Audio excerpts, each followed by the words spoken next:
Wow. Do those simple things that keep us running for miles. I could spend all day loving the way you sing. Honey, I'm impressed by those little things.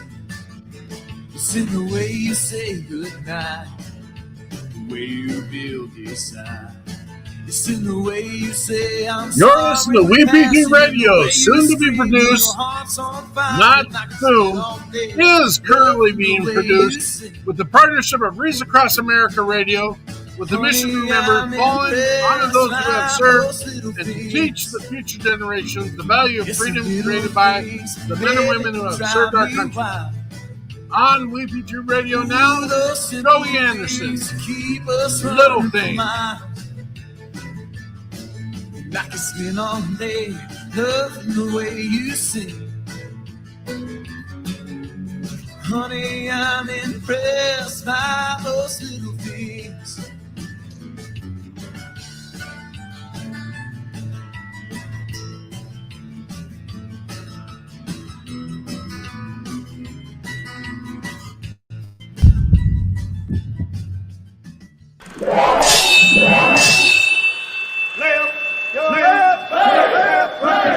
You got it! You got it!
Trucker. Dockers, roll out.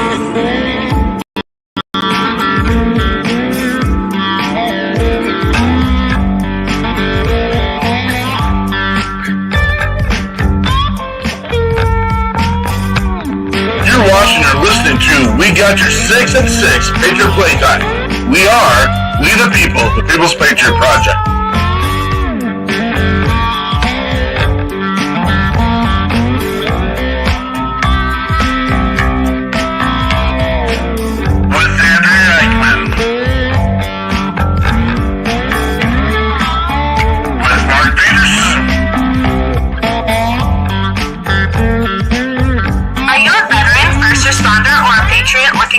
To put your skill set, your thoughts, and ideas, or want to help continue the mission, you have come to the right place. We are the People's Patriot Project, and we are the shock and awe when it comes to meeting the needs of our veterans and first responders. We are dealing with a new enemy in today's world where the wounds are not always seen. We want you to be a part of this mission in saving lives and making a difference. Welcome to We Got Your 6 at 6 Patriot Playtime. Here's the WeP3 team bringing you today's best heroes hits in the boots on the ground organizations that are saving lives. And as always, Patriot Pride.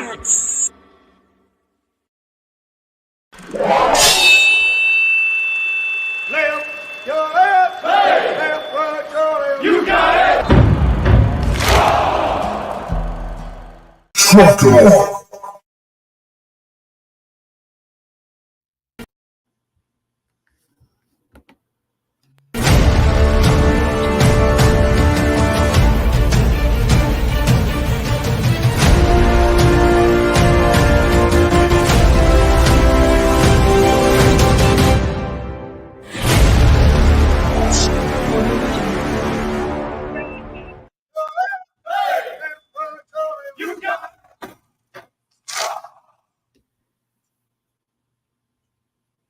Good evening. It's Andrea Eichmann here. And I bring you We Got Your 6 at 6 with the People's Patriot Project. It is the 20th of October, 2024. And tonight we have guests Racquel Parfait and Gary Kiger from, I apologize if I pronounce those wrong. I've been in a car all day and I'm going to use that as an excuse tonight. We'll fix that if I'm wrong later. They're going to share stories. I'll tell you what, Rocky's got way too many things to list, and she's going to share some of that with you. And Gary is going to share some music with us tonight and probably a story or two, I'm guessing. Our sponsors for tonight's episode include Derek Iozio, excuse me, with Catch 22, Operation Texas Strong, the Boho Hobos Hideaway, and we are missing her, but Kimmer Gwinner. She's out there in the world doing things. We also have Brian Kenzer. He's with us, and he supports WeP3 with his business, Smart Living Today. This is about American-made products, and it's also a stream to help support the People's Patriot Project while you are shopping. It's a little bit new way of looking at shopping, but it brings home all the good stuff. I just put some stuff in the notes. If you want to give, Brian a shout out and see what he's up to, that would be awesome. We are also broadcast our WeP3 radio station. We are now with Rees Across America Radio as well. They're hosting us. It's growing. It's amazing. Some things are being fixed in the background, and it will continue to be amazing. So Rees Across America also airs our podcast Sunday evenings at 11 p.m. Eastern Time. You can find Rees Across America Radio on the iHeart app, radio app, the Odyssey app, and the TuneIn app. Just simply search the word Wreath, or I bet we could probably get a link for you as well. I want to just thank our sponsors, our guests, all of our viewers. And before we start this week's show, we would ask that you take off your hats, stand if you can, cover your hearts, and join us for the Pledge of Allegiance.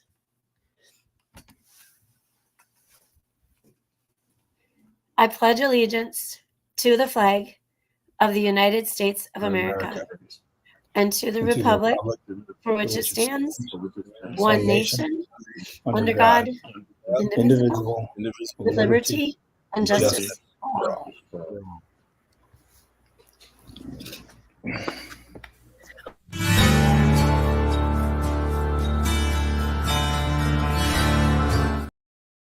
What? Don't know why that's playing. Captain Brian's on here. I'm sorry. I was reading my Yay!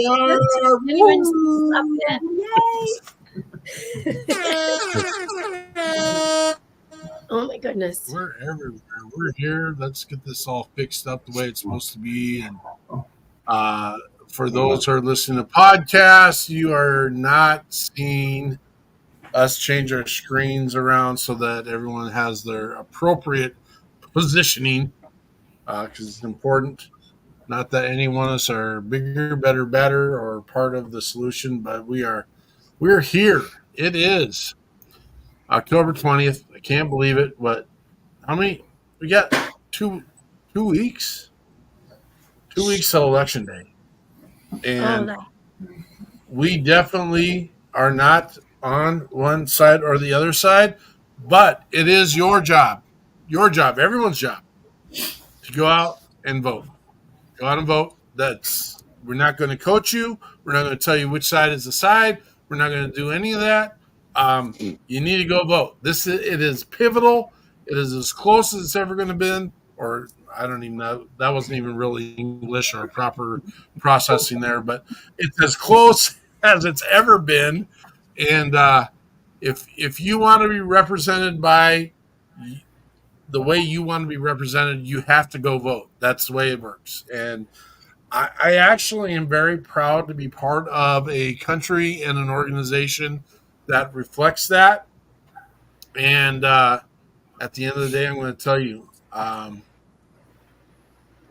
if your side doesn't win, it's just kind of like sports. You didn't do what you needed to do. You didn't get out there and get your people out there, and you don't have boo to say at the end of the day. That's it. Bottom line. So do your job. Go vote.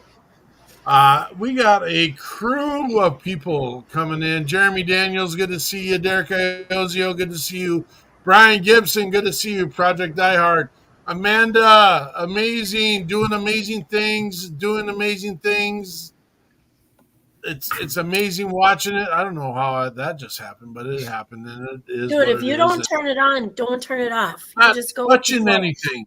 You're not touching anything.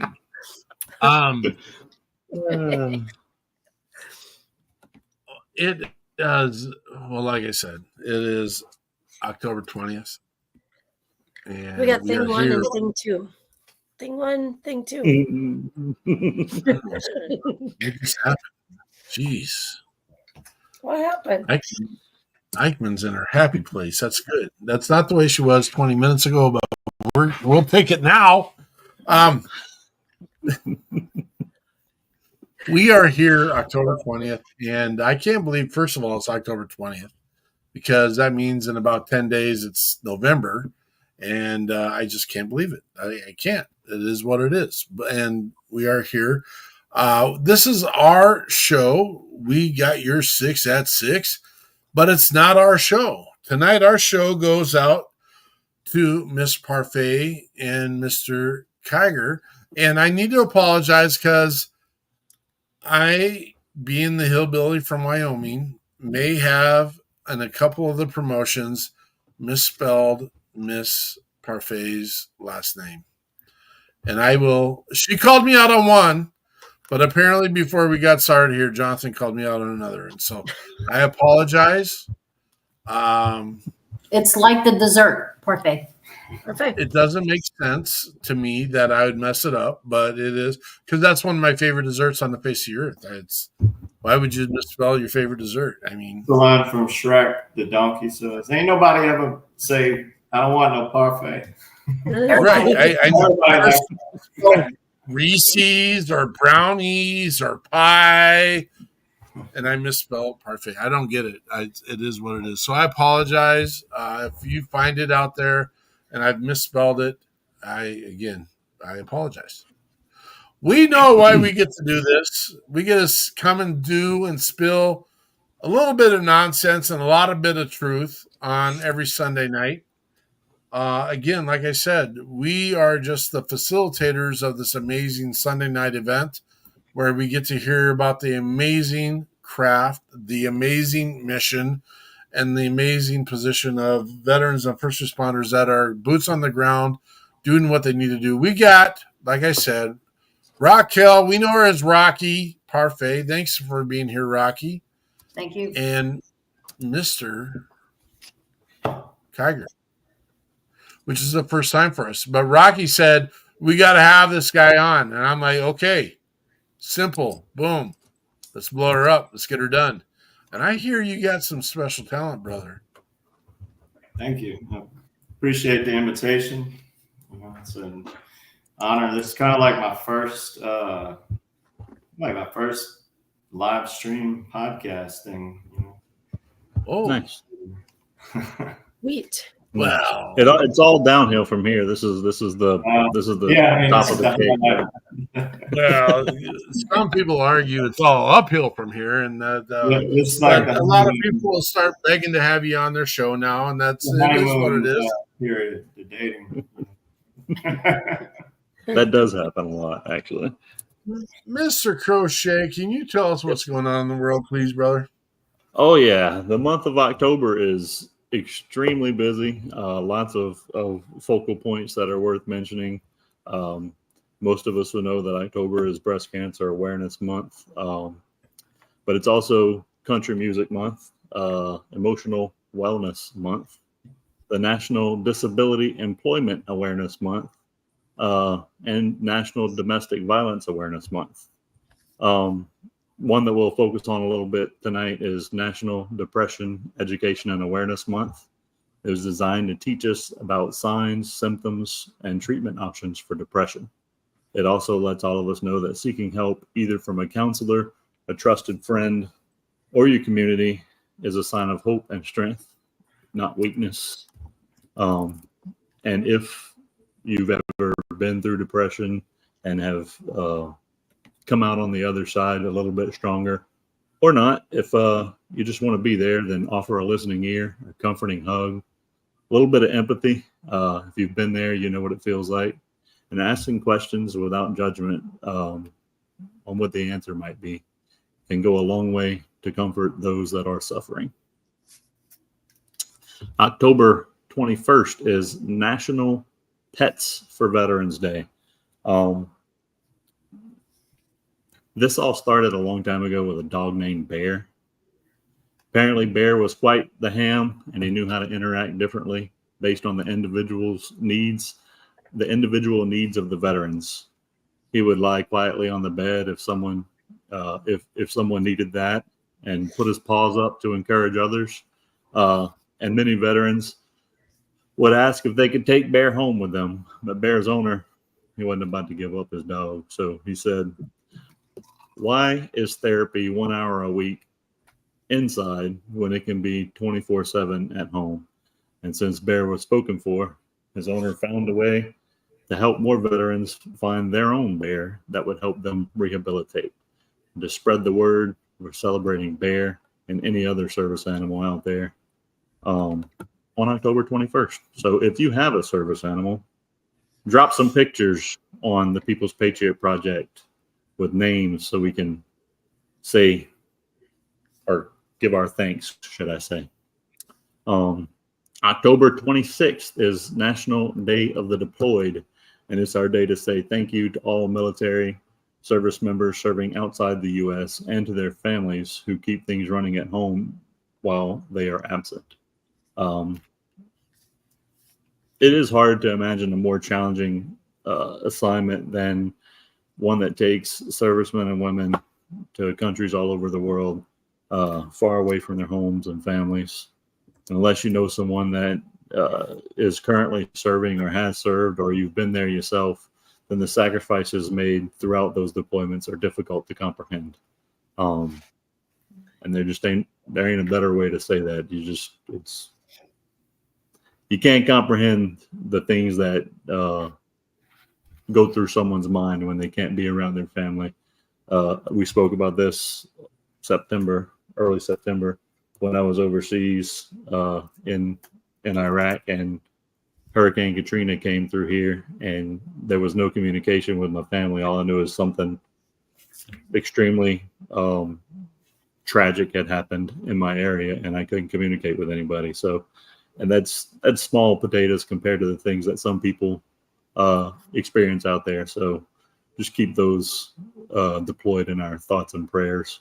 A few facts about the U.S. active military. Our active duty service members are around 1.1 million troops, with 36% Army, 25 Navy, 25 Air Force, and 14 Marine Corps. Women make up about 16.5% of our active duty military, and over 45% of our military are under the age of 25, and only 8% being over the age of 41. The United States currently has around 160,000 troops stationed at bases outside the U.S., as well as approximately 40,000 troops that are stationed in the Middle East due to the extremely volatile nature of that region at the current moment. So there's 160,000 troops that could use thoughts, prayers, care packages, and countless family members that belong to those troops that could use the same. And that is it for the news. Thank you so much, Jonathan. We're going to have this is always kind of I don't know, what do you call it? Mr. Kinzer, we're bringing you on. What message you got today? Yes, sir. Thanks, Mark. Well, hi, Andrea. Thanks, Jonathan. And welcome, Rocky, Gary. Nice to meet you. Sunday evening's been elusive to me lately, so I'm glad to be here. I've got a WeP3 versary coming up here on Veterans Day next month. I've been hanging out with you good folks for about a year now, so it's exciting. I'm happy to be here. I'm gonna kind of piggyback on what Mark said a little bit about getting out and voting and making your vote count. But I am going to coach a little bit because I'm not talking about the political voting that we got coming up, but I'm talking about the voting that you do every day when you spend your hard-earned money and you spend your money at manufacturers that buy their products from overseas. When you buy American products, you vote for American families, you vote for American businesses, and you support them. So taking a little bit of time to learn where you're spending that money goes a long way to support all those folks. And our company, Smart Living, helps guide you to do that in a very easy way, and also supports the People's Patriot Project at the same time. So if you got a little time to see how that's done, I'm happy to share it with you. If you don't have time to do that, that's fine, but just check out where you're spending your dollars. You know, do a little research, a little homework, and make sure you're spending it with American companies. Might cost you a penny or two more, but it's worth your time. So that's my message: is make your everyday vote count. We completely appreciate you, Brian, and thank you for all the things that you do. And it is an amazing ride, an amazing effort, an amazing step. It is a gigantic piece to purchase American-made products, and check him out. And there will be some links thrown up here in a minute that will allow you to check out what we're doing to try to make a difference in the veteran and first responder life in regards to Brian Kinzer and his mission.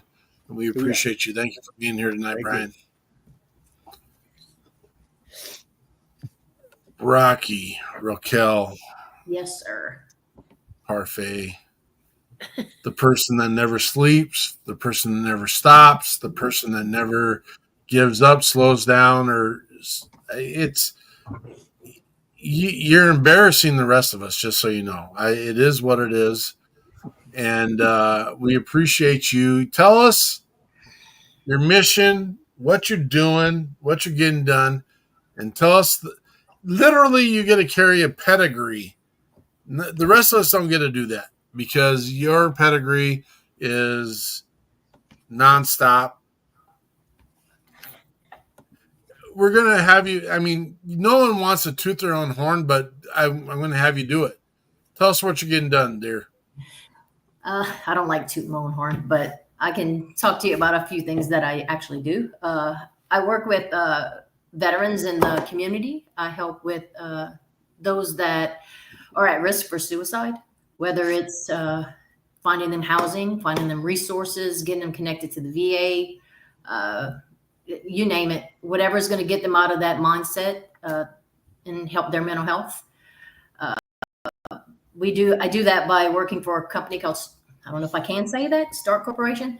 I'm a veteran peer support specialist there. I've been there for 2 years. I've been doing suicide prevention for 13 years now. So the position kind of fit perfectly for me. So, and I do a lot of community work as well with like the VFW, American Legion,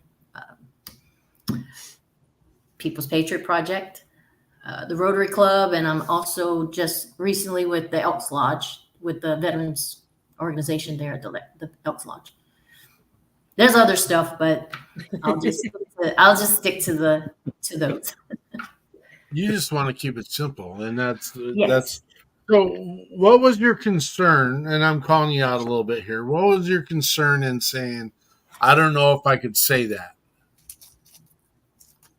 Oh, because I didn't know what the requirements were for a podcast. I didn't want to like throw out an advertisement for who I work for. You know? Tonight's your night, dear. This is you. This is spreading the word. This is spreading the mission. This is spreading all life. And 100% every Sunday night, this is what we've committed to. This is us sharing the word of what other missions and organizations are doing. So this is your show, dear. This ain't our show. This is your show. So please spill, please share, and please just put it out there. I mean, I had a moment this weekend, and there's a piece that we need to do better at is we literally need to ask our guests for every website, every connection, because the bottom line is there are roughly, and we for a long time we went with 46,000, and apparently the number is, someone in our network recently said this, it's 56,000 organizations that are saying they're helping veterans and first responders. First of all, I'm going to say hogwash. Brothers and sisters, you're not getting the job done. You're muddying the waters. Racquel, you're not muddying the water down in Louisiana. I can say that. I've witnessed, I watched it, I know what's going on. But we do have a lot of people out there, and we need to do a better job of putting out the assets and the resources of the organizations that are boots on the ground doing this job. You want me to start from the top of the list? Work my way down? Well, I mean, maybe this is the start this week where we need to establish that list. And again, I don't want to put more on your plate because, I mean, I'm not giving you excuse not to do it, but we do need to have this conversation, and we do need to continue to create this list of resources and opportunities, because there are people in Louisiana that needs the resources that you have, but we do also have people across the country that need to access the resource of other organizations that are definitely doing the same thing you're doing, but aren't in direct contact. And so there is no one selfishly doing this to the point of I need to gobble up all the pieces that's not the way this works. The way it works is that we work together as a gigantic unit, as a gigantic team, and create an opportunity for veterans and first responders to have an active resource of opportunity. And they don't know. Here's the deal, folks, and I'm getting a little preachy here, and I apologize for it. But I don't apologize for it because we need to have the conversation. But when people that serve, when people that are the toughest of the toughest in general form, who have done more than 90% of the rest of the country, when they finally are at the moment where they need help and support, that they actually reach out, they're in crisis at that moment. They need help now. They need solutions now. They need a response now. What they don't need is an active, well, contact this person. Well, contact this person. Well, contact this. Well, let's sort around the system. It's confusing. We've created this. And I know a lot of brothers and sisters out there that are there to help and support veterans and first responders. I know that they're out there, but you don't have time to take off. And if you're having a broken moment, which it happens to all of us, you need to reach out to your team, your resources, your network to say, hey, I need a moment here. Can you cover? These conversations aren't happening. So we have people that are searching for help, searching for resources, and they're swinging at curveball, knuckleballs, fastballs, and they have no idea what's coming next. It is our job, if you're putting your name, your resource, your I already said name. If you're putting your stuff on the line to say that I'm helping veterans and first responders, then you need to be there to do that. I have seen Rocky do more than the average, I was going to say Apple, but that doesn't even make sense. It's frustrating to watch a small part of our society do so much.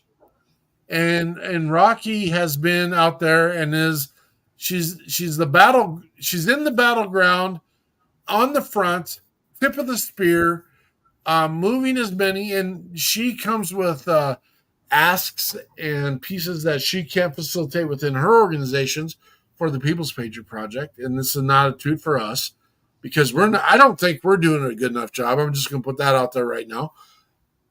Thank you, Rocky, for being out there. Thank you for making yourself vulnerable. Thank you for not stopping any of the mission. And I mean, visually watching you, visually seeing you, knowing you, and watching what you do, it's a constant. And I guess I don't want to get in that piece because that's not what we're doing. I was going to ask, so in my head is, what's the burden? But we don't want to talk about the burden because the burden holds us back. What are you getting done right now, dear? Well, I can talk about the 24/7 Behavior Crisis Center that we have that I'm a part of. It's open 24/7. Anybody is in a crisis, whether it's civilian or a veteran, can show up at our clinic and talk to a counselor, talk to a peer support specialist. And from there, you get your appointment to mental health, whether it's with START or with the VA or with a third party. We also have mobile crisis units too. I'm part of the mobile crisis response team for this area. And we can go out to you if you can't make it into our crisis center. We go out to you within a certain amount of parishes. I think we have like 6 parishes that we service for our mobile crisis. So if you don't feel like you want to leave that safe space of your house, we can go out to you and talk to you and try to de-escalate the situation for you. And also, I'm with American Foundation for Suicide Prevention. There is a chapter in every state in the United States. And we do, it's a suicide prevention.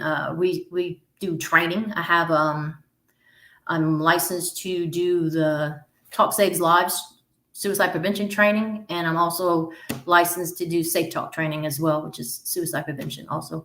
And AFSP, they're in every state. So all it is going to afsp.org and finding where your local chapter is to get involved with suicide prevention in your community. Also with AFSP, I'm on the National Military Advisory Council to start a specific suicide prevention training for veterans only. What do you do to give yourself a break? Usually it's Sunday fun day, but today I didn't do Sunday fun day. I stayed home. But normally it's every Sunday, me and my friends get together, we have brunch, and then we hang out and go listen to live bands, or we'll just chill at somebody's house. So that's usually my day of relaxing is Sunday. I can't imagine. So I'm a little jealous because Sunday fun day down in southern Louisiana, and when you say brunch, it's like my mouth is watering. I am jealous. I can't imagine whatever. You were here, you so that you could have did Sunday brunch while you were here. Maybe next time. One week. I was there 4 days. That doesn't even count. I mean, I got to tear it up one day. But I'm fairly certain Sunday we were all just. Yeah, I don't know what we were doing. Oh, probably recouping. I think we were napping mostly. Laid out, took a nap in the garage. The Sunday we were kind of sprawled out in the garage. I think there's a couple, maybe definitely virgin margaritas for sure. Not margaritas, Bloody Marys. Yeah. And maybe just a small, I think they said 35 pounds of crawdads that happened. But again, very boring, very insufficient, I couldn't imagine. It was terrible. It was a terrible day. You need to get a hotel here in the Houma area instead of in the New Orleans area. Then you might, it wouldn't have been so bad. We were living with Jonathan, so I mean. Oh, that's true. You were with Jonathan. My bad. I didn't want to throw Jonathan under the bus, but I mean, if what you say, you need. I got to step up my hosting game. Yes. You need Sunday brunch. Thanks. Maybe Jonathan needs to move. You get some good food too. I've seen it. I've eaten good food and drink. I didn't know you could put shrimp in grits before. Yes. Some of the I know some of the places they go for brunch. And Where are you from, Gary? Me? Originally, originally Grand Isle. So just get on LA. Well, yeah, like you guys, I guess all of you guys are from up north, Minnesota and Michigan. No, Minnesota. And Wisconsin. Yeah, and then we got a Wisconsinite. There's a state highway called LA1.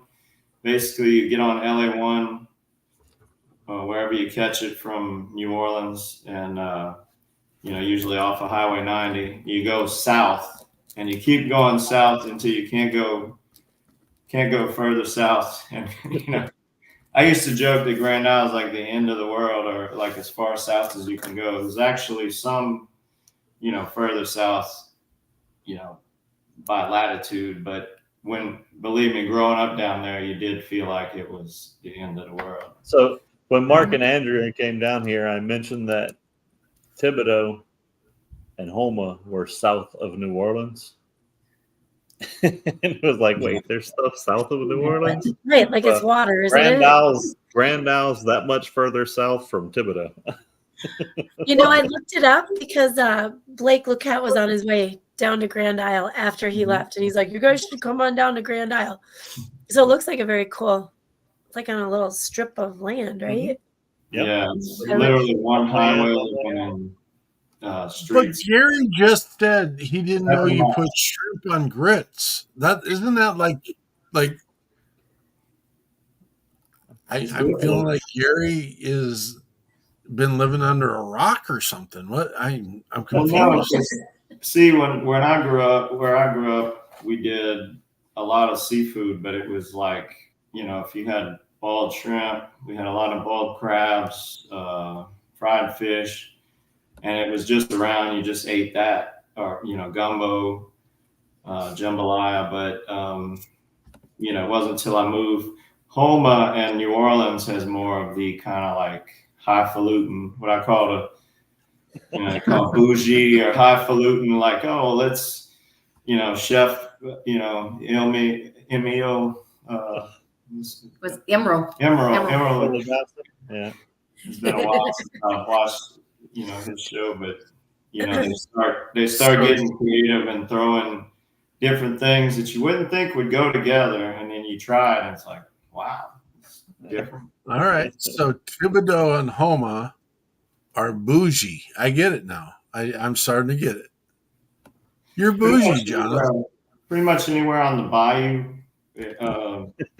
along the bayou regions is where you're going to find your best seafood. Like I said, New Orleans. I love New Orleans. I grew up, it was like the big city where you wanted to go as a kid or a teenager. You're like, oh, yeah, I want to go, Bourbon Street or French Quarter or whatever. But I think everybody knows down here, the bayou regions are where you get your best food. Like, you want real Louisiana cuisine, you go to somebody's house. Like, fine. I think Nicolas Cage did that when he was down here. I think he broke down on the side of the road or something, and he just went, talked to some people like, hey, can I use your phone? And they invited him to eat, and he talked about it. I want to say it was Nicolas Cage that he was like, man, the best food you get down here is just at somebody's house. He's like, just go to somebody's house and eat. It's like, forget the restaurants. Tell me your opinions on boudin. Oh, boudin? I didn't eat it as a kid. I grew into it later, but you can't grow up down here and not enjoy it. I mean, you just don't think about it. Like, still, I'm thinking like, what is it? Pig intestine and stuff with, take the wrap pig liver and just eat what's in, everything inside is good stuff. It's just membrane. I have some weird eating habits. It's just it's all good. Jonathan, I'm going to say Jonathan is a curator of sucking me into, because he said he brought boudin balls to Nebraska last year, and I'm like, oh yeah. Get there are no boudin balls at all. I don't know if that it made me sad, and so I decided to go on this venture for myself. And like 2 weekends ago, I made 40 pounds of boudin, not balls, all encased in intestine, and then I learned that this isn't something like you don't roll it out like a barbecue. You don't roll that out and just grill it up and have everyone like take 6 links of boudin and eat it, because they're not gonna like it that much. I found out that's not the way it works. But I got a plan for this 40 pounds of boudin that I made up here. I think it's good. I need to ship some down to Jonathan and see if it's like quality. I remember eating a boudin from a gas station down by Jonathan where I was choking on the skin because I couldn't chew it, and it is what it is. And I learned for the rest of the world, boudin is not sausage. It's not a sausage. You're not gonna grill it. You're not gonna boil it. You're gonna. It is what it is. But Jonathan just recently told me that it's not the life of the party, but you have a couple links and everyone enjoys what is there. And I might have made a bigger party than I was expecting to, and it's okay. It's okay. It freezes well. I hope so. There's a lot frozen. I'm not going to lie. There's a lot frozen. So. Mark, I have a question for you. Yeah. How do you spell Chapatulas? Yeah. we doing that one. For those who don't know and haven't seen and doesn't understand, this last May we did an event down in Louisiana, and everything that I did was spelled wrong, including Miss Parfait's name. That's the way it works. We jokingly say "Let's grow." Well, we don't jokingly say "Let's grow" because that's a moniker for the People's Patriot Project. But Jonathan throws on the GRAUEX at the end, which is fun and enjoyable. I can't tell you how many times I was corrected down in Louisiana about how to say something, how to spell something, and how phonetically I'm completely off, which I'm completely open to because you can't say a hillbilly from Wyoming, so I'll say a cowboy from Wyoming. And we mix with Bill, Bob's, and Betty's. That's it. That's my nature. That's my culture. That's my space. In the South, that is a mixture of French and whoever knows what else is down there. We appreciate it. You tell me how to spell that word, Miss Parfait, and I will spell it correctly next. What was the word again? Chapatulas. What is that? It's a street in New Orleans. In where? New Orleans. And you'll hear New Orleans is pronounced about 3 or 4 different, even from different places in Louisiana. It's New Orleans. New Orleans. Nolans. It's like everywhere you go, that's wrong. We don't say it like that, but just travel, 50 miles down the road and they're going to say it different. So is that someone's name, Chapatulas? It may have been at one point, but I just know it's a street in New Orleans. That's all I know. It's probably you have no idea. It's probably Native American. I don't know. Chapatulas. Look, I need some origin here. I think that's what they say in spelling bees. What's the origin? Well, we have French, Creole, and there's surprisingly a lot of Native American names like Homa. Yes. Homa is, That's based on the Homa Indians. I want to say Thibodeau. There's a lot of names that when you look at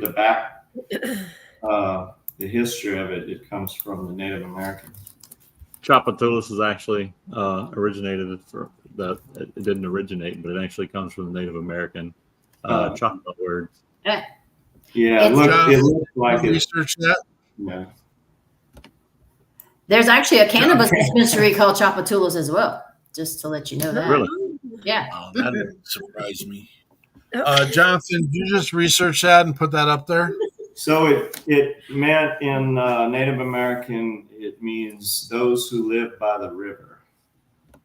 Oh, wow. We do have some background here. Nice. I like it. Up in Cody, Wyoming, there is the Shoshone River right next to Cody.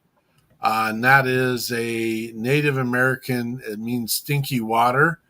And that's true because there is a thermal geyser right in the middle of the river. And so a little history. No, There's a reason for everything we do. You learned that on Yellowstone. That's not even you. That's Yellowstone. I don't think that was on Yellowstone. I don't think that was. I think it was. You're out of Gary. We got to hear one of your tunes here, brother. Okay. I mean, you want me to play one, or you got some links, or where are we at, John?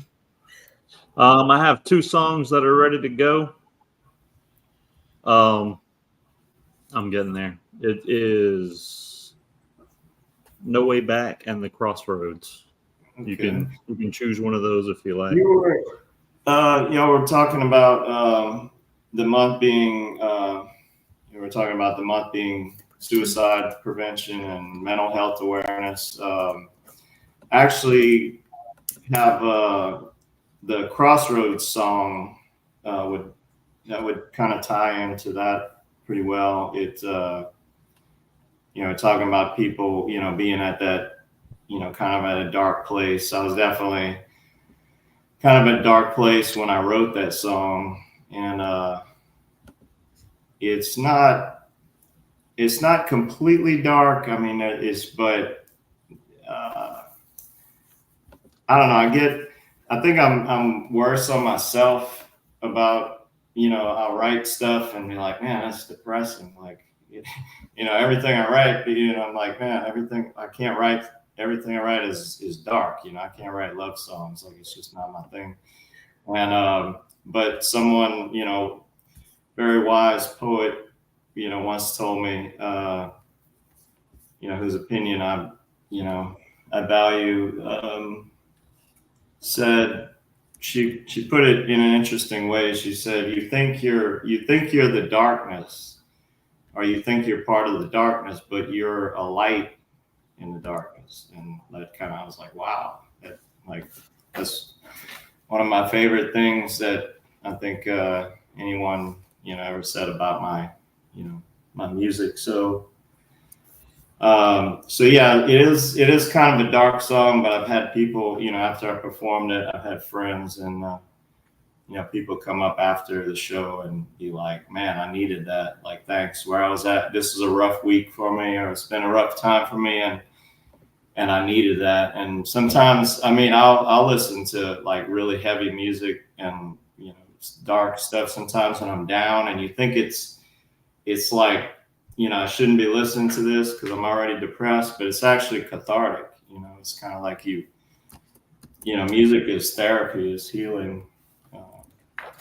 For sure. So yeah, I think Crossroads would be a good one to kind of segue from that. All right, this is Gary Kiger and The Crossroads. And this is with a band called Vulturenaut that we're no longer together, but I got the blessing from the co-writer. He kind of stepped back from music. he's kind of off and on. Sometimes he gets back into it. You know, we hang out or whatever. But good guy, and he was like, you know, you have my blessing. Whatever you want to do with this, moving forward. So he wrote a lot of the guitar riffs. I think he wrote most of the guitar riffs in the band. Awesome. Here is the video for Crossroads.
Yeah, that was old.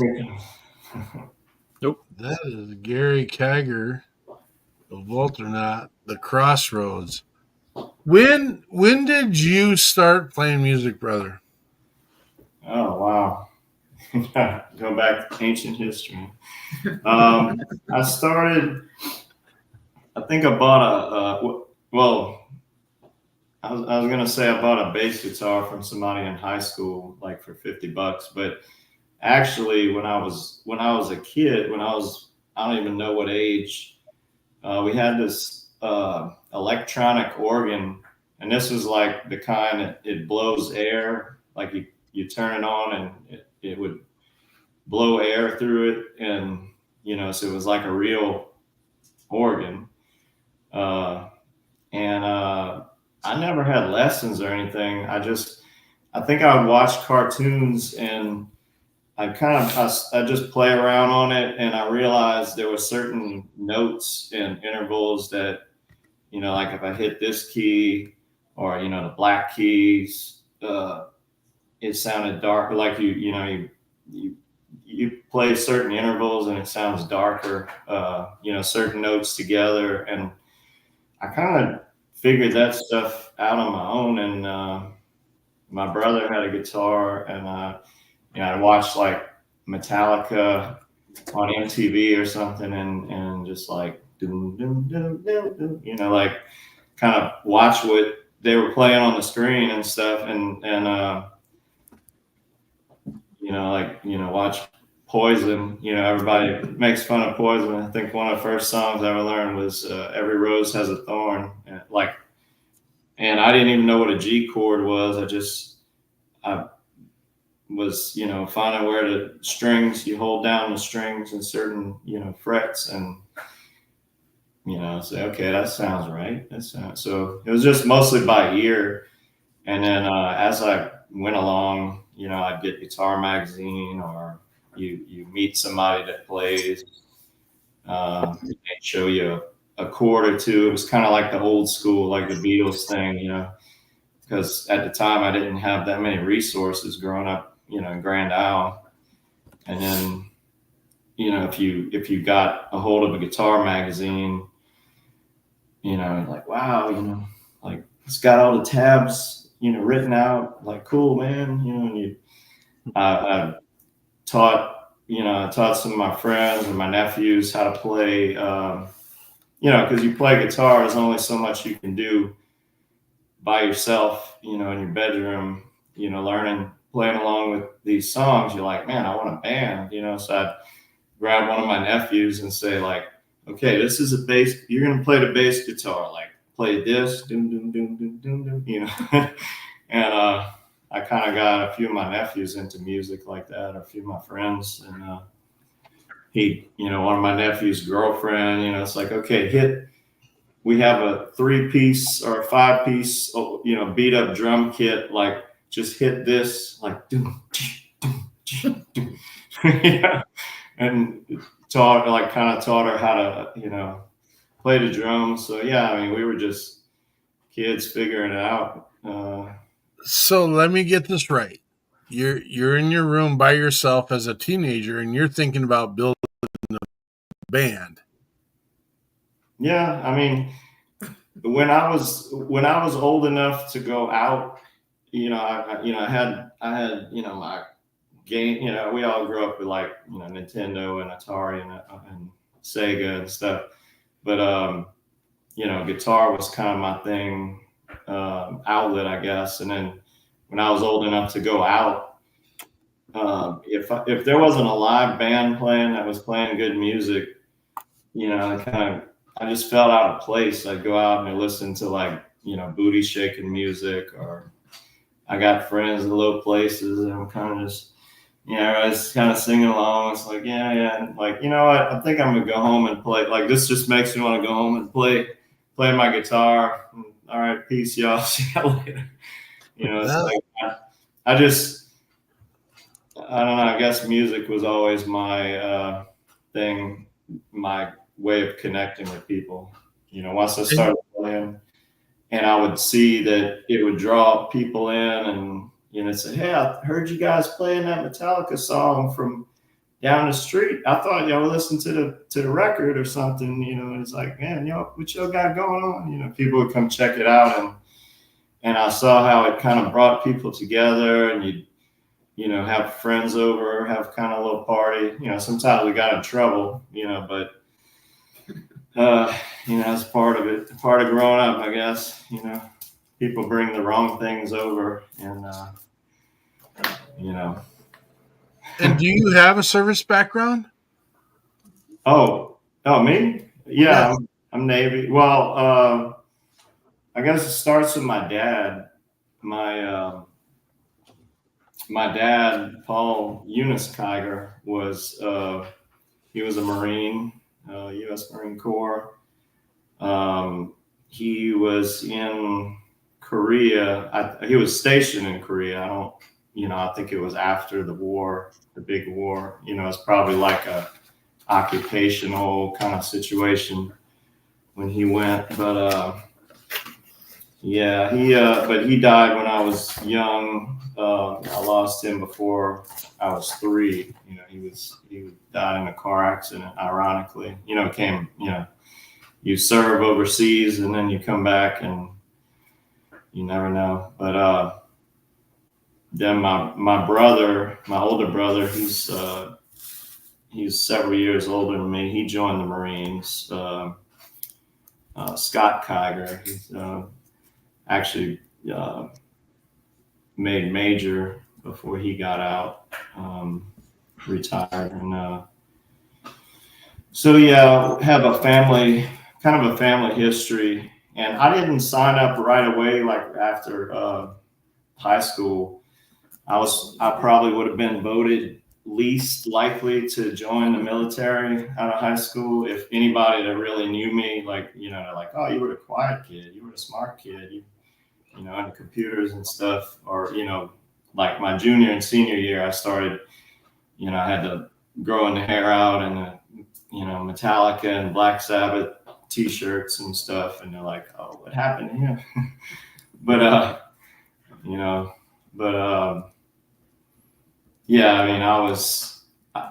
I went to college and, went for computer science and English, and worked as a computer programmer for a while in a few years in New Orleans. And then, 9/11, the thing that happened, and it's kind of weird, people don't realize, like, the 90s were pretty great, like we had, the economy was doing pretty well. And, my job, I had a pretty good job. Like I think 35,000, for a junior programmer, and, townhouse in New Orleans, a Pontiac Grand Prix. I was doing all right for myself, as a young, tween, 20-something-year-old bachelor. But 9/11 hit, and I had become a father, and I was laid off, and all of a sudden I had all this overhead, and living on credit card, and trying to find odd jobs, construction, and this and that, and I just knew it wasn't sustainable, and I was looking for something kind of, it was multi-purpose. I had kind of looked at the military initially, getting out of high school, but I wanted to be a pilot. But since I couldn't do that, they were like, great, the ASVAB score is like awesome, you can do anything you want. And I took the vision tests, and they're like, well, wait, okay, we'll take this one, let's be sure. And then I took a couple of those, and they're like, I'm sorry, you're not going to fly. We're going to be a pilot. And I was like, can I get like LASIK surgery or something? I really tried, but they were like, nah. At the time, it was no go. So, they're like, they're not going to pay for it. They're like, you could get it, but I had not only bad vision, I had color blindness. So, but yeah, so I came back to the military as kind of an option. I kind of went down to the recruiting office. I kind of talked to Army, the Marines. The Marines didn't really have the tech jobs that I wanted, and initially I did. I approached the Navy for the tech. I guess the tech route, and then because of some of those tests, the physical, the vision and everything, they were like, okay, you can, your ASVAB scores, you can do any of this stuff. You want a nuke program, you want to do this and that. And then once I took, the vision tests and everything, it was like, okay, well, you can do this, you can do these. And I looked at hospital corpsmen and I was like, okay, I've heard of it. Like, these are the guys that go with the Marines and they're kind of like the medics and they go out in the field. And I don't know, it sounded cool to me at the time. I was still kind of young. My blood was still red-blooded American, male. I was like, yeah. I want to parachute. I want to, fast line out of, helicopters and stuff like that. And I was even interested in special forces at one time. I did the dive school training and stuff to try to get ready for it. The corpsman thing kind of caught my attention, I went FMF, Fleet Marine Force, and everyone, asked me, oh, you were in the Navy, which ship were you on? I was like, I was never on a carrier. I was never on a ship. They flew us into Iraq on, C-130 and, out of Kuwait, and was never on a ship. So. Hooah. Yeah. Or as my when brother you're thinking about Navy people, how many people enlisted in the Navy and have actually never stepped on a ship? Mm-hmm. Right. It's not something you would really consider. Yeah, it's and there's three different sides. There's the hospital side, they call the blue side, and then the ship side. Like, as far as the corpsman world, they're like, are you blue, gray, or green? So blue is hospital. It's like, yes, ma'am, yes, sir. I'm a nurse. I'm a nurse aide, or whatever. Whatever department you work in. Then there's the ship side where you're a doc on a ship and a medical provider, and you do whatever needed on a ship. And that's the gray haze, called haze gray and underway. And then the green side is the Marines, and they pretty much whatever they need you to do, like. They train us in, they trained us in a lot of different, pharmacy, phlebotomy, IV, suturing and splinting,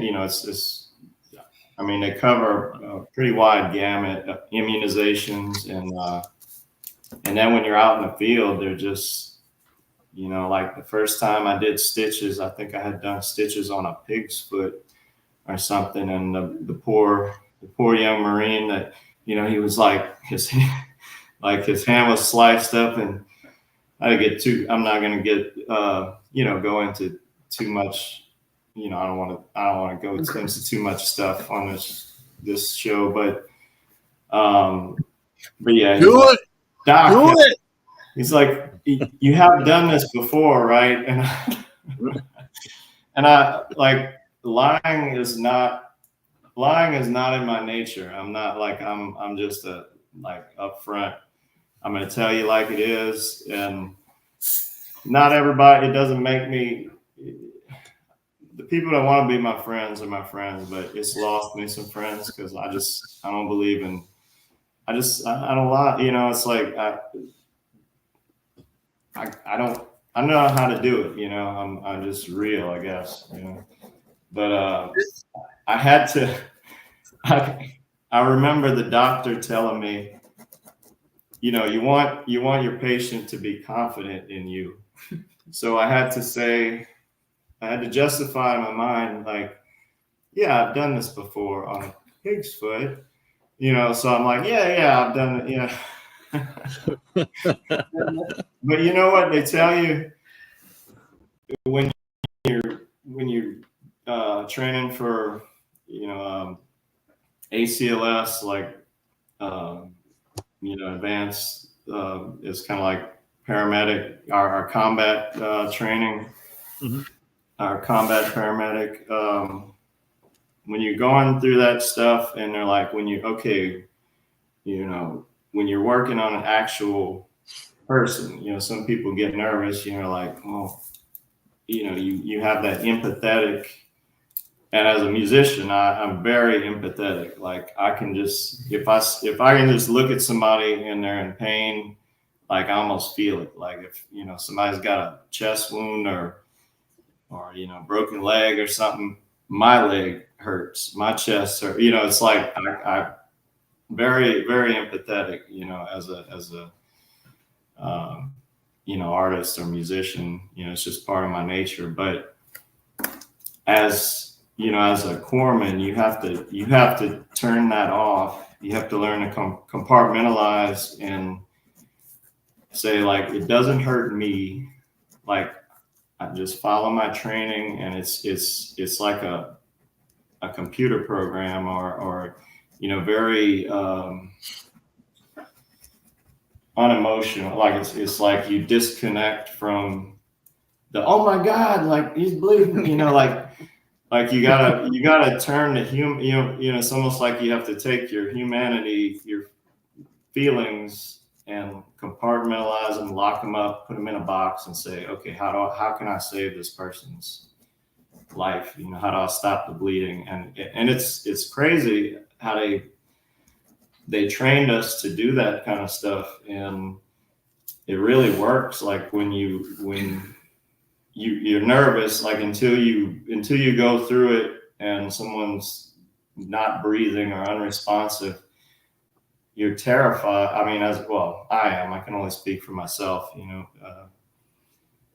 it's like you're kind of like terrified. Am I going to lock up? You know, when it happens, am I going to freeze up? Am I going to be able to do it? You know, but all the training that they put you through, it's like when it happens, you just like, it's like a switch goes off. And I think one of my nieces was choking when I got out of the when I got out. You know, I was back home. I was civilian life, you know, civilian all the way. And one of my nieces was choking at a party, and I was outside, and I could hear something was wrong. You know, they were inside, and I could hear everybody kind of like, oh my God, what, you know, you pick up something's not right. And I looked, and she's in the middle of the room, like choking. And there was kind of a room full of adults just freaking out, like panicking. And I just ran in and grabbed her. And I guess I did the, you know, back thing, like she was too small for the Heimlich kind of thing. So I just picked her up and smacked her on the back a few times, and like a piece of chicken or whatever flew out of the house, and you know, put her down, like, you okay, man? You all right? And you know, she's like in tears, and everybody's like, oh my God, like you know, like, I mean, I didn't, you know, it's like you don't think about it. It's just like, is anybody gonna help? Like, she's choking. You just, you know. It is crazy. And I've always said this, and I thank don't God. take credit. I don't take credit for it. It's just they train you to do that. It's like. Thank God I've never been in a situation where I had to deal with any of these things in the military, but I did, like, thinking back to my time in the military. It's crazy how you go through 8 weeks, 9 weeks, depending on what branch you were in, is 8-9 weeks. I think the Marines was 13 weeks, something like that. But anyways, you go through these weeks of training, and it's so much stuff crammed into this amount of time, and then you get into a situation and you don't even realize that you're just reacting. And you never even, at least for me, I never even contemplated the fact that the training worked or anything. It was just kind of going through doing what my job was for the day, and then something happens, and then looking back, you realize you reacted exactly the way you were taught to react, and there was no thought process involved. I always thought that was kind of amazing. It's like the first time that I actually had a veteran client that needed to be de-escalated. I had all this training, then I knew what to do. But as soon as I got in the room with them, I'm thinking, okay, I blanked out. I was like, okay, I'm just going to let him talk. So I let him talk for a little bit to gain, get back in my right mind to talk to the guy. But it was like, okay, this is my first person that I got to talk to. I don't want them to leave here not knowing what they need to do. So it was stressful, but I mean, he's still here. So that's a plus. And I think that is what grounds you. If you're a kind of person that you want to help people and you want to do right by people, I think that grounds you, like, to help, to do what you need to do for that person. You tell yourself, like, okay, I need to, like, woosah. I need to be present for this person that I'm trying to help. Like, I got to forget, I can't be selfish. I got to put myself aside for a minute, whatever my fears or anxieties are. And it's your training, but also, like, I think you have to have that thing in you that wants to help other people. And I think most people have it. Like, our society today, it's Mark's shaking his head. I mean, I know where you're coming from, brother. I mean, sometimes I look around and I'm like, man, do people even care? I mean, you see the hypocrisy, or you see people that, they're wax religious or anything, but, they associate themselves with a certain religion or teaching, and then you see them not acting in the way that you should if you follow that teaching. And you're like, do you even read your own book? Do you even read your own manual? How you're supposed to treat other people? Because I'm pretty sure if you open that book, and there's a few of them out there, and I'm not saying one is better than the other. There's a lot of, there's a lot of ways we can. I love all the words you're saying, Gary, and I think there is, and you're speaking from your perspective, and there's nothing wrong with that. I'm going to tell you why I was shaking my head, because we end up being in this piece where I think there's a gigantic majority of our people that are okay with and want to and are willing to help other people. But when you talk about this conversation, there's only 3% of our country that goes into serving in the military. Now, I'm not saying serving in the military is the pinnacle or the criteria of being a service to your community. But then we talk about first responders and those people that are willing to lay it on the line for the rest of the people.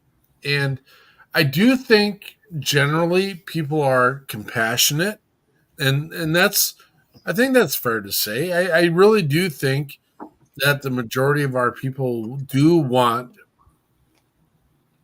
to make sure everyone has a piece of the pie, aren't suffering, aren't struggling, but at the end of the day, who's running into the burning buildings? Who is helping the people on the side of the road that have been in an accident? Who are the ones that legitimately are putting their name in the game, so to speak? And again, this ends up being less by the dynamic of numbers, less than 10% of our society. And so I appreciate you and your efforts. I appreciate in the whole dynamic of the conversation. That it's amazing. It's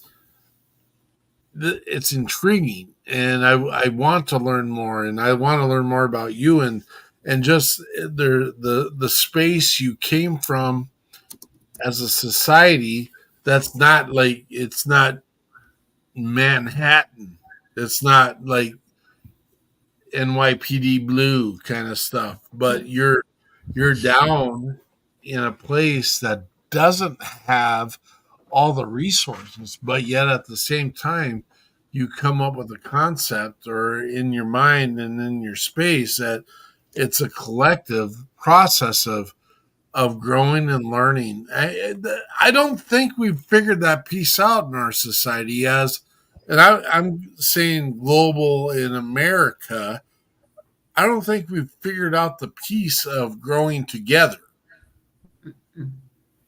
Well, I think coming from a small town is actually kind of a blessing in disguise, because you hate it as a kid. You love to run around barefoot and be able to go to the beach whenever you want and that kind of thing, but or ride your bikes until dark. There's the whole Gen X thing of like, we had a house key, or we knew where it was. We rode the bus home. Our parents worked. You get home, you had to figure out what you're going to eat, where you were going to hang out, do your homework. Yeah, do your homework as soon as you get home. But it's daytime out. It's still daylight. I want to go hang out with my friends. But so what did you do? What did you do when you wanted to hang out with your friends? Tell me what, because this is the real life conversation. What did you do? Well, he lived by the beach, so if you watch the show Stranger Things, that like those kids were kind of like me and my friend. I think if I talked to, and I mean from the whole thing, riding our bikes everywhere around town, and our parents didn't know where we were until dark. They're like, those kids become, and you were supposed to come home when you saw the street lights come on. You're like, oh, how far are we? All right, man, see you later. You're like trying to get home. But we went and rode bikes. We played outside. We went to the beach. As we got older teenagers, we started surfing. Surprisingly, a lot of people are like, you can't surf in Grand Isle, but every now and then you could. Storm came. Yeah, when there was ironically, when there was a hurricane in the Gulf, sometimes we'd, like, dude, have you looked on the beach? They got like 6 to 8 foot swells. Like, hey man, get your board, come over. I'll meet you by the rocks. And my mom is funny. She was very. She tried to, protect me, as mothers do. And so she'd say, there's no way the beach is too rough. Y'all can't surf today. The only way you can surf is if you tie a rope, to something on the beach. And, it's like, okay, yeah, we'll do that. I got my leash to my surfboard, right? It's a flotation device. What year did you graduate from high school? Ooh, now you're getting personal. 92, actually. Okay. No, because I'm trying to put all the reference pieces into play. And so I graduated in 89, really close to you. And I think it was kind of the verge of like the video game industry, but I spent all my time. I'm from Cody, Wyoming, so I spent all my time in the mountains. We didn't have the chance to surf, Nice. but we spent our time in the woods. We spent our time on the river. We spent our time out in the space. And I don't know that our world gets to do that anymore. Yeah. And so I'm was kind of thinking living about through you. What's that, Jonathan? I was thinking about that when he said you had everybody knew in our generation when the streetlights come on. You Right. better ride that bike as fast as you can pedal it and get back home, because about 5 minutes, Mom was always standing on the porch ready for you. Yeah. We timed how long it took us. We timed how long it took us to get around the bayou, and it was 45 minutes. So we knew what time to get home when it was about to get dark, just by riding our bike around the bayou. Racquel, when did you graduate from high school? 92, same. Okay. Different Were you high guys school. classmates? Yeah. Huh? Were you guys classmates? No. No. No, different school. Yeah, different school. Oh, I actually yeah. just met Gary maybe 2 months ago, if that. Yeah. Like maybe 2-3 months ago, something. Great. That's awesome. That's fun. Yeah, we met through music, I guess. Mm-hmm. He came to the I went to show. one of his shows with a friend of mine, and that's how we met. You ever watch that show, Children of the Corn, the movie Children of the Corn? Oh, yeah. I grew up with 4 brothers and 2 sisters. So we played Children of the Corn in the cane fields. And I was always Isaac, the bad guy. Children of the Cane, huh? Gary DeMith, I was going to ask when you graduated from high school. You said you joined the Army in the mid-'70s. I joined in 1988. So that's my world. So if you said mid-'70s, you had. I was born in the mid-'70s. Ooh, Yeah. Yeah, that guy, Frank. Jonathan's not that old. No, Frank. I'm just I think it was Frank. Like, okay, Frank. Jonathan's the oldest one minding my business over on here. the panel. So, Just kidding. I was 26 when I'm I joined, so I was I gonna had say, people I telling me thought- what to do. I was like, I people was younger gonna than say, I me. thought people tell me I look young for my age, but like if he Oh, joined yeah. the Army in the mid-'70s, I feel like I Bad don't know guy. Looks what good he's for- been using. No, I graduated in 2000. So actually, This is going to be one of those shows that, because it's comfortable, we're having conversation, we're involved. You can continue to stay and watch. It's good. We're comfortable. Life's good. It's definitely going to be a longer episode, just because the nature, the culture, the piece of what's happening. Just to give a heads up to those that are watching. And Andrea sadly has to cut this. She doesn't have to do anything, but we will do what we can do to support her at the end of this. But so we're kind of like phase 2, and we're an hour and 30 minutes into it. Wow. It's all good. It's all good. Well, let's go with Gary, just for sake of doing it. What's your next song, brother? Oh, my next song.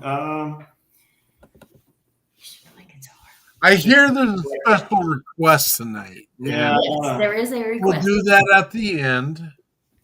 Oh, okay. Do it at the end. Cool. So I guess Take we some can do, pressure off. I guess the next song you could do, "No Way Back." That's another kind of. It's a little heavier actually than viewers gonna be like. Thought this was a country. I thought you guys had country artists on here. But, Sometimes, yeah. we're trying to change it up. I listened to some of the stuff y'all had. It's good. Like some of it's really, well produced. But yeah, this is another live one that is called No Way Back. It's a little, it's dark. It's I'd say kind of dedicated to the ones that don't come back, like the ones that, and I don't know, everyone's service experience is different, but I don't know if all of us are, at least if you deploy and you go overseas and you're in a combat zone and everything. I mean, not that one thing makes anyone better than another, because there's some guys out there that have done, some amazing, like high speed stuff that, is just crazy to even imagine. But I think,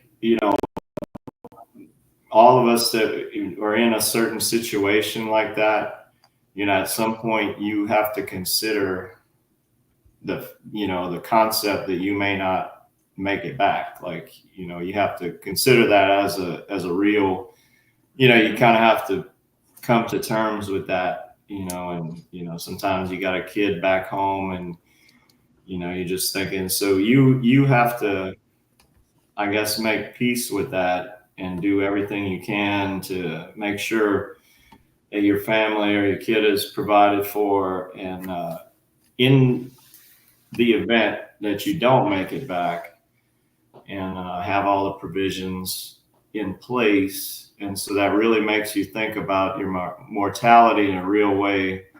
And then being in certain situations, like that, you're like, I'm going to do everything I can to come back for my people, my kid, myself, but it wasn't even about me at that point. I mean, it was more for the people back home,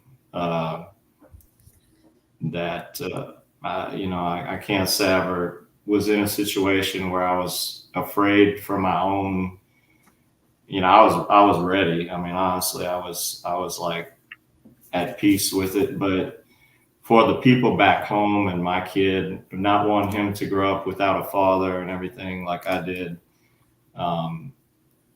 it was imperative for me to do everything I could to make sure that I came back. And sometimes, not to wax too dark, but you have to be ready to do things that may be against your nature as a person, and say, if it comes down to me and this other, individual, I want to come home to my family. He may not make it back home to his family, but that is unfortunately the state of the world that, a lot of us sign. When we sign on the dotted line, that's the reality, that you take an oath and a pledge. And when you get out, you can put that behind you and say, I did my part.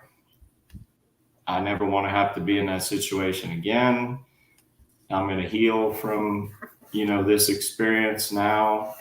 But yeah, the song No Way Back is, I've had some friends or, people I went to training with that, I found out not firsthand, but, you find out from another unit, like, hey, did you know this guy? Like, yeah, he they're not coming back.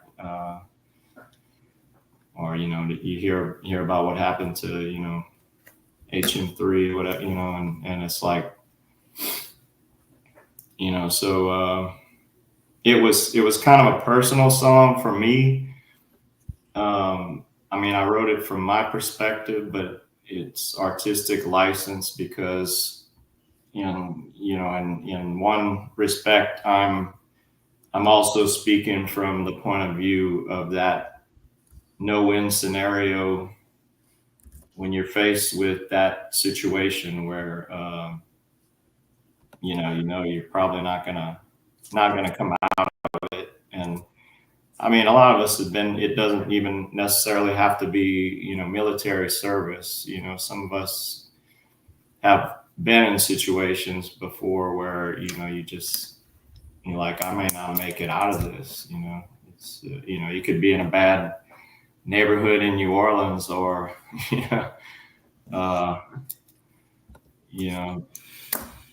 something in life happens, and you just kind of think, I may not make it out of this. And so that this song was kind of written from that perspective.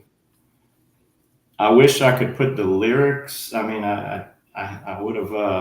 I want to make a lyric video, so because I know sometimes it's hard to understand all the lyrics, but just know that it starts with right, left, right, and eyes on the horizon.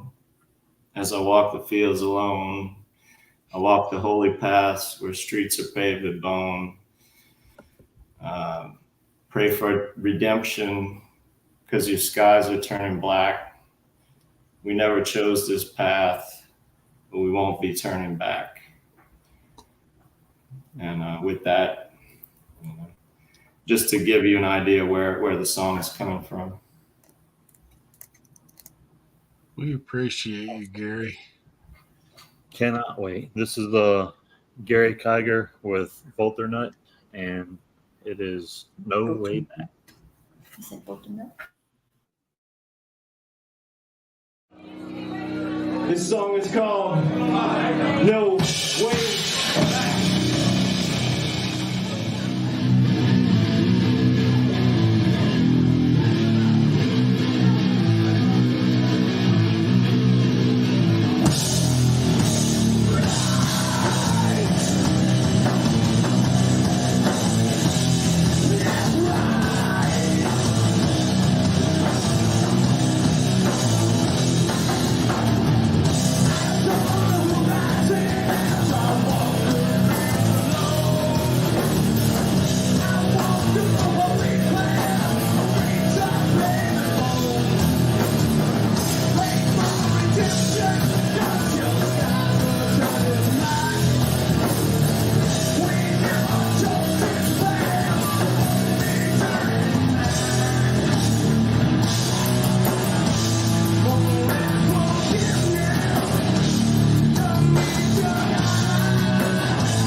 my gosh, that was awesome. Beep. He said, "Beep." Ow. I just don't understand how you can do that with your voice. It's amazing. Should I have warned you ahead of time? I listened to it earlier. It's good. Oh, okay. I was gonna say, yeah. I was like, Well, oh, yeah. it's Jonathan's fault. It doesn't matter. I didn't warn them. I should say that. Yeah, a lot of people would ask me about the lyrics. To even my bandmates would be like, I got it. I got it. It's Morse code. It's Morse code. Even my bandmates would ask me about sometimes like, is that song about, you know, they'd come up with some crazy idea like, oh, it's cracking open a cold beer or something. I'm like, what? Where'd you hear that? Like, Yes. Yes. Like, yes, it is. I don't know if it was, Ozzy or, Robert Plant.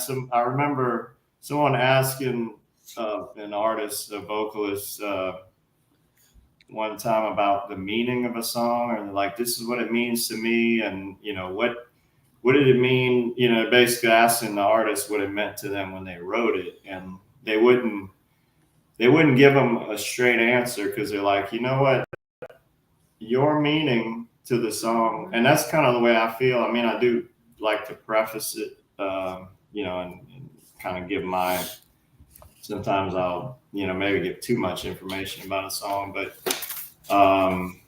yeah, like whatever someone's meaning is for them, to me, that's as valid, for the listener. Sometimes I learn stuff from people, if someone tells me that a song means this to them, I'm like, it gives you a different perspective. Like, oh, that's interesting. Yeah. Well, that's a gigantic piece to this is what the artist wants it to mean. And then the interpretation of what others bring it to. But at the same time, back to the emotional content of what it represents for your heart, passion, and drive. And I have no problems with the content of anything that was driven, dropped, and put in place. We at times, even on the show, find a piece where we emotionally grab onto something and say, this is what we believe in. This is what we want. And that is what that song was all about.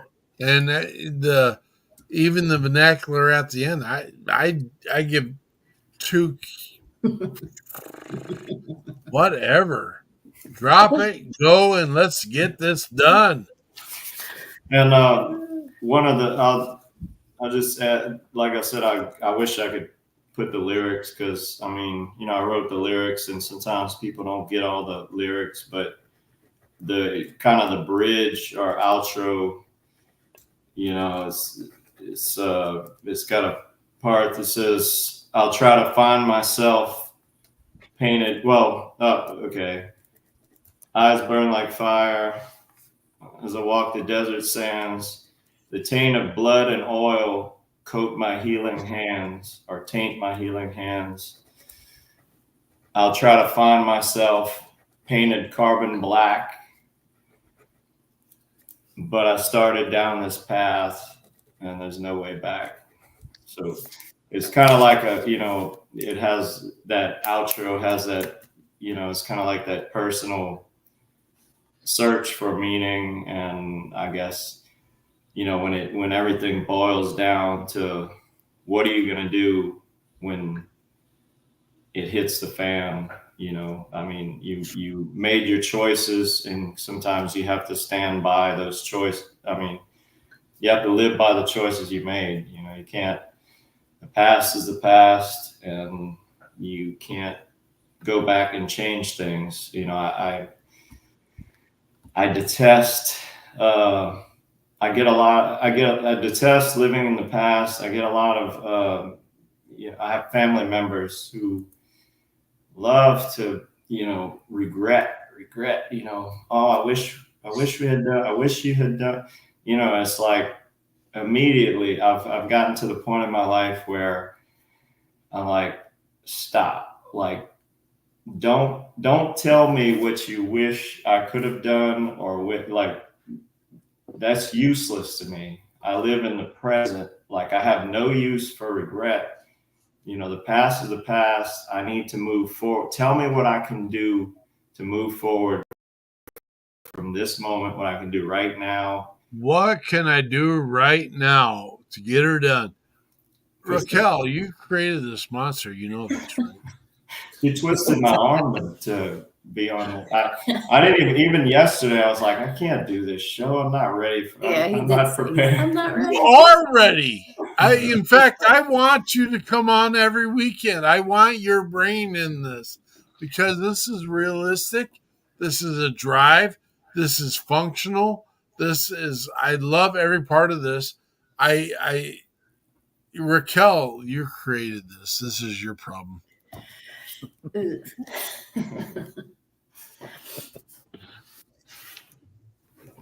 I'm going to take partial credit because he's here. So some of the credit goes down too. It was kind of crazy because I knew she had mentioned Gary before. I met him once briefly at our VF, and we're in the VFW together, all three of us, same VFW. When I reached out to her and asked her, and she said she wanted to come on the show, I said, okay. Do you know any musicians that want to come on with you? No, when he asked me, yes. the first thing I do when he asked me is I check the Saints schedule to make sure that they wasn't playing. We're good. It is what it is, man. It's a good day. I'm glad you both could be here. Well, then he asked me if I knew a veteran that was a musician, and I'm like, yeah. I said, Gary Kiger. And he goes, all right. Then I asked Gary, and he was hesitant for a little bit, but he's all in now. So, where were you in May when we were down there for the event, the Shock and Awe event? We were in Thibodeau. That was end of May. I didn't know him then. True. Oh, you didn't? Okay, fair enough. Yeah. What an amazing small world! Just get the shit done. I'll beep us. It is what it is. But my goodness, we just need to connect and drive and force and do, and that's the mission. I mean, Rockzilla could play next year. I mean, if they're willing to play. If they're willing to play. It's a festival we put on for first responders and veterans, and talk to the guys. musicians were veterans. Yeah, talk to the guys, get the date, and see what everybody's availability is. If not, I mean, we don't have a date yet. That's on Jonathan. He's got to figure this. We've been trying to work this out, but they're like pushing it off. Let's get it done. We will figure something out for sure. All right. No battle here. Wow. We haven't even covered all of our topics tonight, and we are way deep into where we need to be, and that's okay because it is important for the message to be heard. I do hear there is a request for the evening for music. So we should probably get that done as we need to. And then this is not our normal forum. Because we got a lot of stuff that we still have to get to, and we're at like 9 minutes at 2 hours for the record. Gary, do your special song. I'm just gonna instead of footing around, we're just gonna do it. Do your special song, brother. Okay. Yeah, and I told my friend. I think I have some friends and family that might be listening in. I told them if they can't, hopefully they're watching live. But I said, well, if y'all can't, catch the whole thing live, I'm sure you guys will have it recorded. But we will get the links out as soon as we finished up. I want to see how the sound quality. Sure, echoes a little. Yeah, just in the room, a little bit of an echo. So, my guitar volume.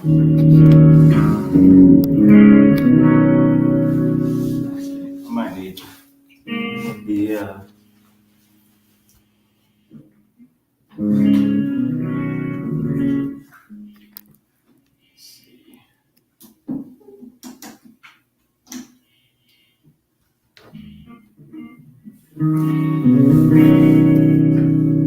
How's the check?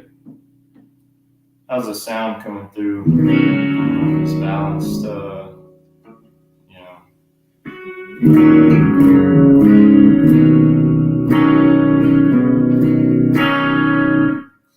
know I'm gonna play the other one. She requested a specific song.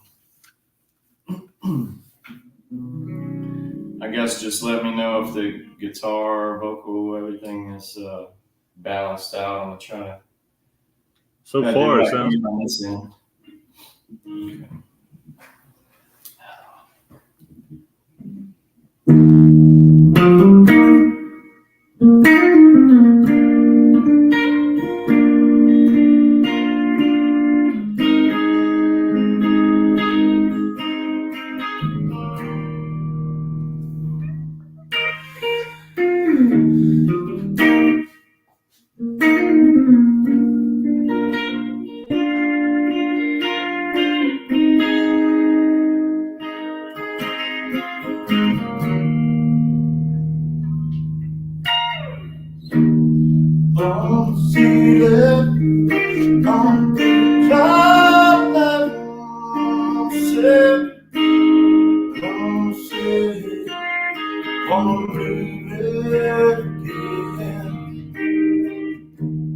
Once saw her on the job with said, and on said, won't do again.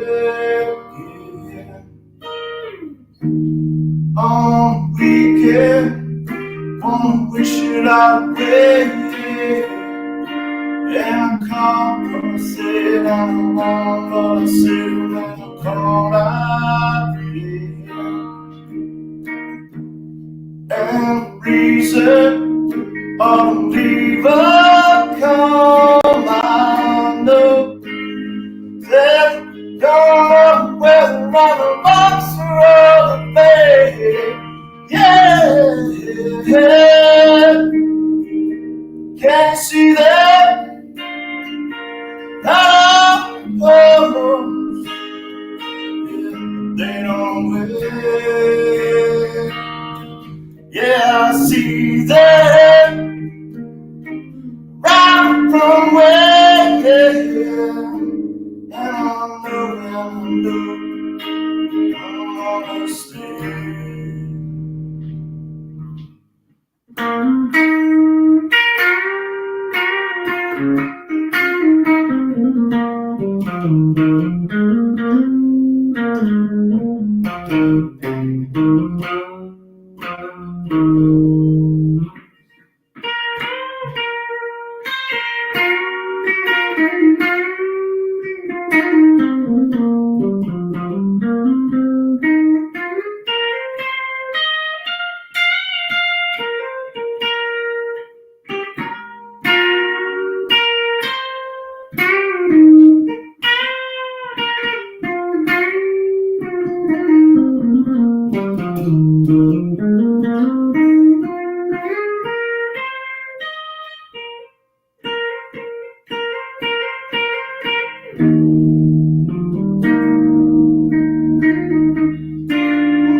Wow.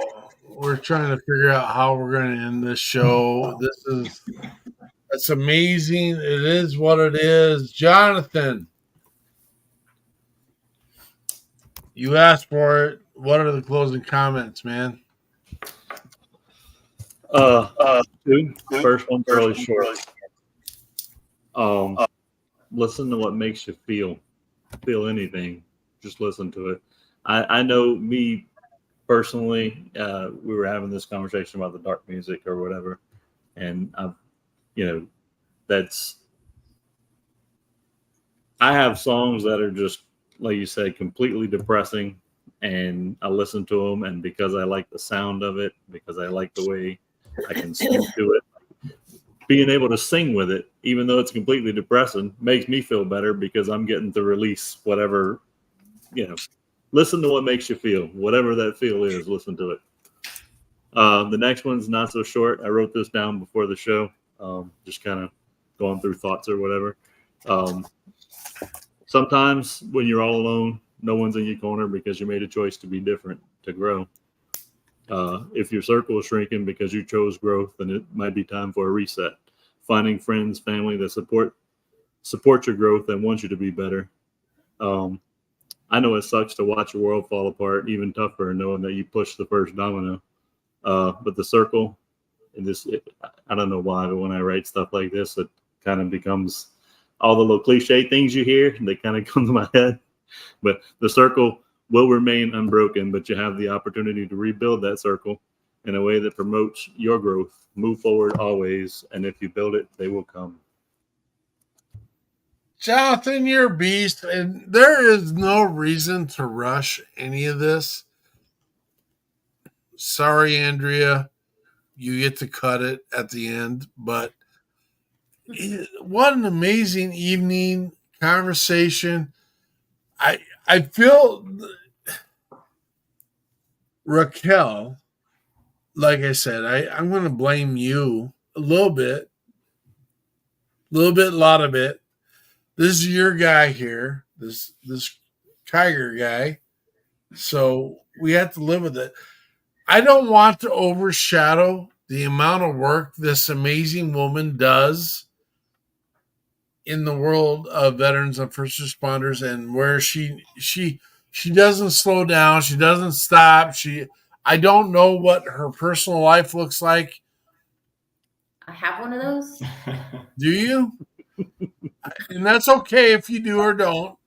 But I know what you have given to the world. And bless you and thank you. And this isn't how we end our show. I mean, I'm just a little spicy right now. I won't say I was as spicy as Andrea was at the beginning of the show, but it is what it is. Okay. Gary Kiger, give us your closing thoughts, brother.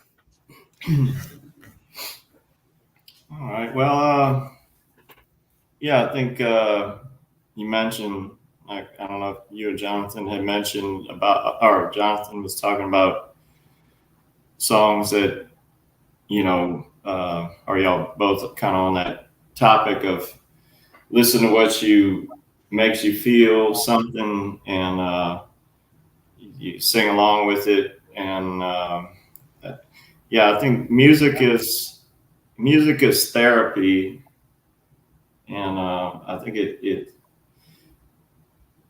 provides healing.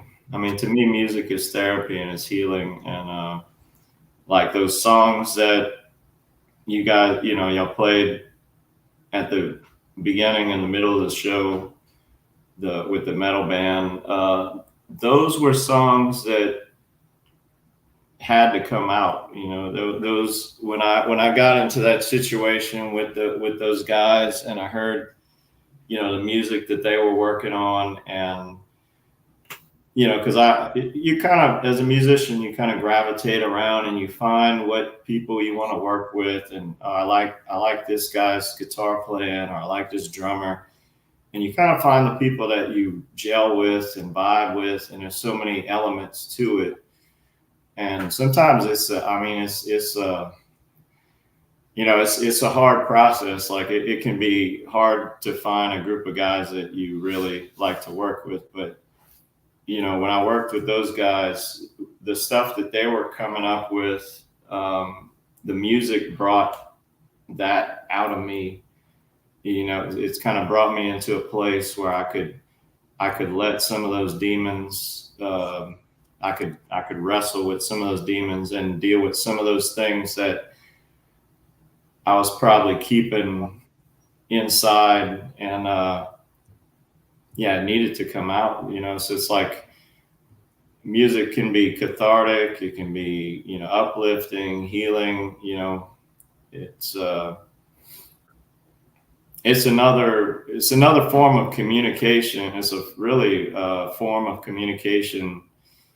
They say the universe, atoms vibrate at certain, frequencies, and music is vibration. So it kind of makes sense that when you hear a piece of music, even without lyrics, you can get a feeling like, is it a happy song? Is it a sad song? How does it make you feel? Like a piece of music can elicit an emotional response, even with no lyrics. You can hear something, and like I can listen to Moonlight Sonata by Beethoven, and just hearing those arpeggios and the dark, heavy bass down, it's like, I don't know if you guys are familiar with that, but I mean, it can take me to a place where just, you feel it. You feel moved by the music. And it makes sense that music can do that, because it's like it's part of the universe. We're all part of the universe. And I think when you play music, it's, you're reaching people on a different level, a subconscious level. It's like it's going past verbal communication, which when you add that part, it adds more meaning to it. But music, I've been drawn to music because I think even from that early age, but especially now as a veteran and getting out and trying to find my path, I've been drawn to it partially, because of the way it affects people and how you can reach people. And I didn't even really want it. I wanted to be in a band when I got out, but there were times I was ready to say, like, it's too much work, and it's hard to keep a band together. I'm done with it. But it was always those people that would come up to you at the end of a show and say, like, wow, like when you sang that one song, it really, like, it means this to me. Or I just lost a family member or pet or something, whatever their story was. Sometimes just when you were ready, like, you're like, why am I doing this to myself? Like, I want to do this anymore. And you'd have that one person. It's strange, crazy sometimes how it would be, right at that moment you needed it, where somebody would come up to you and tell you how your music affected them. And it was like, I guess I'm in the right place, that was, to me, that was a sign from the universe saying, nope, like, you're doing what you're supposed to do, and it's like, okay. For sure. Mr. Eichmann, any thoughts? Well, I don't want to piggyback absolutely everything, but of course, just the music being therapeutic, we just hear it over and over and over again, and there can't be an argument at this point. It doesn't matter if you know the words or you sing along or you dance or whatever. Just listen. It's good. And it's a way, well, I wrote this down. This is going to sound like just what Gary said. It's you using it as a way to connect with others as well. If you're in the crowd, if you're in the band, if you're buying music, I even used it to connect to my volleyball players, sometimes in a fun way and sometimes in a serious way, right? It's getting fewer and fewer that know who Eminem is, though when I tell them go around the outside, they don't find it funny anymore because they're too young. But anyway, grounding you, music can ground you. It makes you unselfish. And these are things that Gary talked about. And then just allowing it to let you do what you need to do, kind of just what you said. And if all people, and this is coming from a musician, and I'm a language arts teacher, and I hate saying if you can read, you can conquer the world, because they think it's just coming from an English teacher, right? So you're trying to get you to read. But it is coming from a musician. But you can use this music to inspire you, to get you going, to help you accomplish all of those things. So thank you for sharing your music and your stories, Gary. The buildup of the songs, the meaning of the songs, I can seriously appreciate what goes into a song. And it doesn't matter what I think as the listener, what the meaning is. It really helps knowing where it comes from, where the soul of the song is. So every time you share a song and you share the background of the song, it is deeply deeply touching, and it makes the song just that much more meaningful, I think. Again, you can keep your own, keep your own. I keep my own thoughts about your song, but hearing it come from the creator gives it an amazing touch. So keep it up. I can't wait to hear more, and I'm sure we'll have more meetings. Peterson's a little. And I have an original that I almost demoed on this show. I mean, I know I'm saying it now. He's saving it for next time. It's ready. I mean, I've been looking at different platforms to, put it on, release it, because I want to do like a, release. It's kind of, I mean, it's a demo. I wrote it and recorded it in, my home studio. But I'm proud of, but yeah, it's a good, I think it's a good song. It's an original. So I got some stuff I've been working on, and yeah, maybe next time. Let's bring you on November 3rd. November 3rd? Got two. Who do we have? Are we waiting on Dave Ray? That's like a couple weeks. I don't know if we're waiting on anybody, but I know that's the day open, and we should showcase this guy's stuff. And somebody asked when my band was playing next. Yeah, I don't know where they were from. Yeah, I don't know. I mean, where Frank is from. We're local. You can get on Facebook,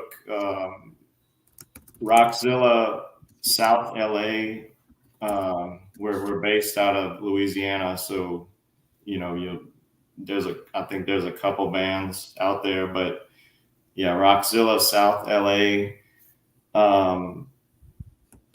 Yeah, and you can find our band page, and it's got, I think we're the only one that has like the Godzilla holding a guitar logo on it.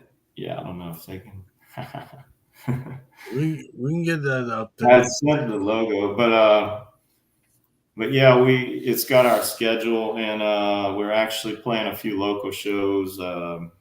This coming weekend, we're doing a Halloween show at the Chatterbox on the 25th. It's in Amelia, which you guys have no idea where it is, but Jonathan does. Oh, Jonathan. That hurts. And that hurts my feelings.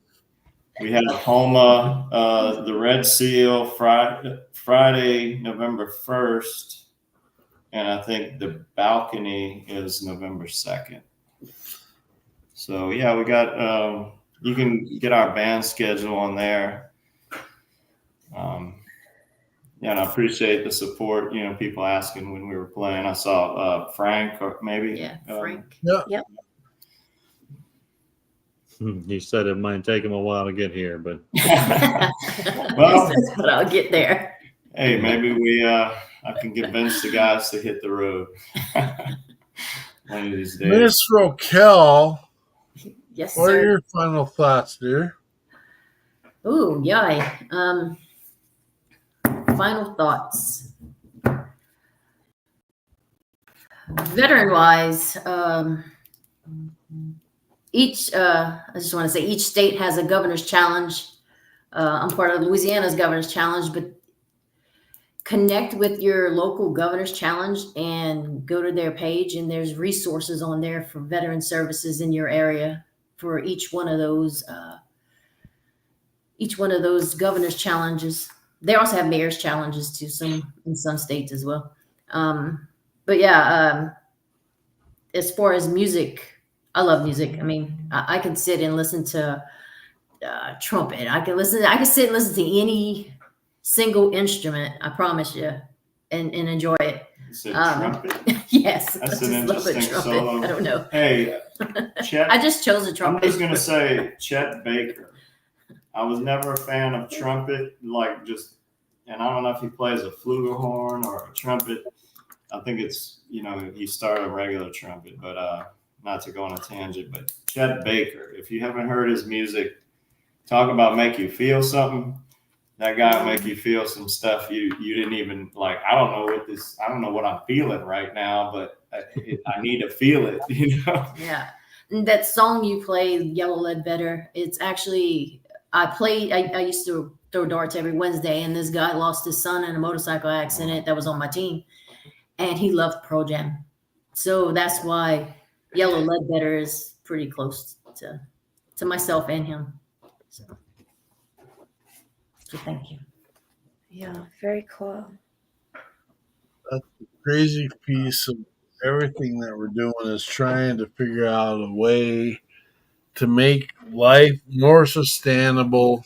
Sustainable. So we can stand. And it's intestine, not intestine. But it's okay. You bougie, I know. Vitamin, not vitamin. You're a freaking weirdo. I'm just going to say that. Okay, listen up. Next week we've got Joshua Holm coming from Steel Hope. We're going to hear about what his group does down. I want to say they're Texas or Oklahoma. And Andrew Wooten's got some new music and wants to come out and share. And so those will be our guests next weekend, the 27th of October. I don't think it's going to be a 2.5-hour show next weekend. We'll try to keep it a little bit under that. It is what it is. It's great. I mean, if the content is there, I don't give it. I give two poopies. I don't care. It is. We're doing what we do, and we actually. Gosh, I'm trying not to swear. We effing love what we do. Okay, we fucking love what we do. Oh my gosh! Beep. I know, right? It's after 9 p.m. No, it's 8:19. That's okay. It doesn't matter. So here's the deal, guys. We all have a device in our possession.